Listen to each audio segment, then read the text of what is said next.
বাদ জোহর ইনকিলাব মঞ্চের মুখপাত্র শহীদ শরীফ ওসমান হাদির নামাজে জানাজা উপলক্ষে মানিক মিয়া এভিনিউতে যানবাহন চলাচল সীমিত থাকবে।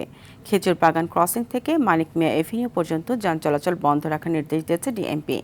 মিরপুর রোড হয়ে উত্তর দিকে থেকে ফার্মগেট বা সোনারগাঁও অভিমুখী যানবাহনগুলোকে গণভবন ক্রসিং, লেক রোড, উড়োজাহাজ ক্রসিং, বিজয় সরণি ক্রসিং হয়ে ডানে মোড় নিয়ে ফার্মগেট অভিমুখে চলাচলের পরামর্শ দেওয়া হয়েছে। এছাড়া মানিক মিয়া এভিনিউগামী যানবাহন মিরপুর রোড হয়ে উত্তর দিক থেকে ফার্মগেট অভিমুখী যানবাহন গণভবন ক্রসিং, লেক রোড, উড়োজাহাজ ক্রসিং, বিজয় সরণি ক্রসিংয়ে ডানে মোড় নিয়ে ফার্মগেটের দিকে যাবে।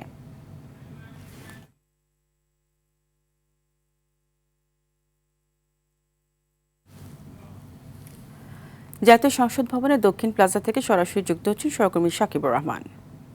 সাকিব, হাদির জানাজা উপলক্ষে সেখানকার নিরাপত্তা ব্যবস্থা কেমন দেখছেন এবং সার্বিক প্রস্তুতি কেমন দেখছেন জানাবেন।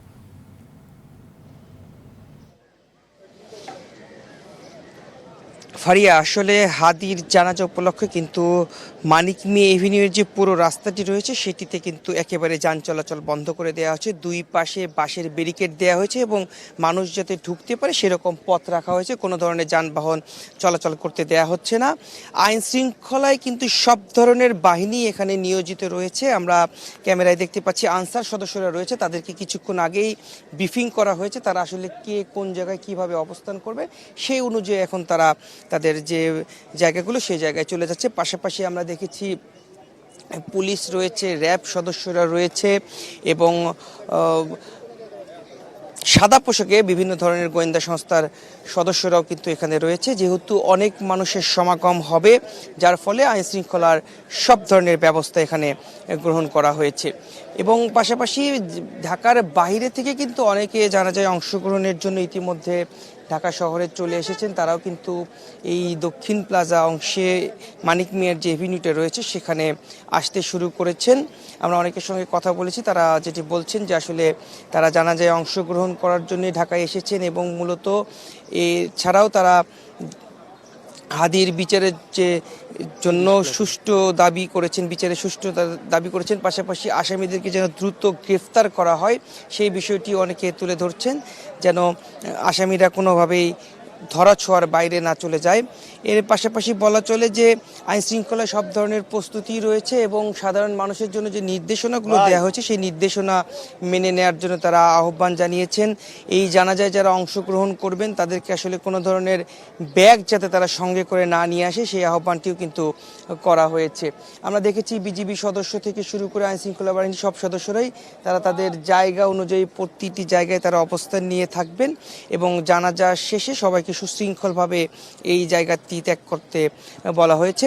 এবং ডিএমপির যে নির্দেশনার কথা বলা হচ্ছিল যে রাস্তাগুলো ডাইভারশন করা হয়েছে, অর্থাৎ আপনার আড়ংয়ের যে মোড় রয়েছে সেই মোড় থেকে বাম পাশের যে মানিক মিয়া এভিনিউয়ের রাস্তা সেই রাস্তায় কিন্তু কোনো ধরনের যানবাহন চলাচল করছে না। এই রাস্তায় যারা আসবে তাদেরকে সোজা পথ ধরে ধানমন্ডি 27-32 রাস্তা ধরে তাদেরকে চলে যেতে হবে এবং তার বিপরীত পাশের যে খামারবাড়ির রাস্তাটি রয়েছে সেই খামারবাড়ির রাস্তাতেও কিন্তু কিছুটা ডাইভারশন রয়েছে। ওইখানে গণভবনের রাস্তা দিয়ে গাড়িগুলো ঢুকে আপনার খামারবাড়ি দিয়ে কারওয়ান বাজারের রাস্তা দিয়ে তারা বের হয়ে যেতে পারবে। সেক্ষেত্রে কিছুটা যানজট আমরা দেখেছি, যেহেতু অনেকে হয়তো জানতেন না যে নির্দেশনাগুলো, সেক্ষেত্রে কিছুটা জট দেখা যাচ্ছে। তবে ট্রাফিক পুলিশরা বলছেন যে আসলে যেহেতু কেবল মানুষজন জানা শুরু করছে কিছুক্ষণের মধ্যে সেই জটগুলো কেটে যাবে।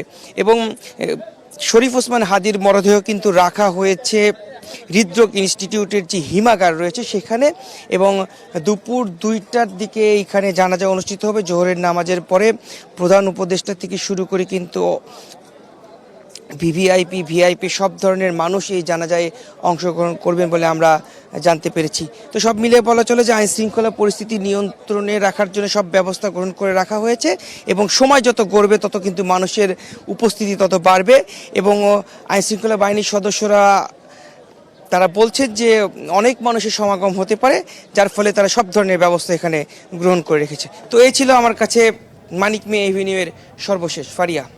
সাকিব, আপনাকে ধন্যবাদ।